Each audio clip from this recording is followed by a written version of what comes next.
এনেকুৱা এটা কথা চলিছে যে আমি চতুৰ্থ বৰ্গৰ পদ যদি চৰকাৰী নিয়মত দিওঁ তেতিয়াহ'লে লোকেল লৰাই নাপায়। লোকেল লৰাই কিয় নাপায়? পৰীক্ষা দিব লাগে।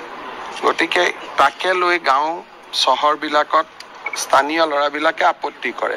সেইকাৰণে আমি এটা চিষ্টেম কৰিব খুজিছোঁ য'ত নেকি স্কুলখনৰ প্ৰিন্সিপালকে তাৰ এজন গ্ৰেড 4 এমপ্লয়ী ল'ব পাৰে স্থানীয় জেগাৰ। তাৰ কাৰণে এটা নীতি এটা বনাই আছো, কিন্তু এটা 26ৰ আগত নহয়, 26ৰ পিছত সেইটো ৰাখিব লাগিব। কাৰণ নহ'লে 4th গ্ৰেড এমপ্লয়ীখিনি বেলেগ জিলাৰ পৰা বেলেগ জিলাত গ'লে মানুহে বেয়া পায়। সেইকাৰণে বহুতবিলাক ৰাজ্যত আজিকালি নতুন নতুন কিছুমান নিয়ম কৰিছে। ময়ো এইবাৰ শিকি আহিছোঁ 2-3টা। কিন্তু বিধানসভা নিৰ্বাচনৰ আগত যিহেতু আমাৰ এডভাৰটাইজ হৈয়ে গ'ল, নিযুক্তিয়ে হ'ব গোটেই পোষ্টখিনি।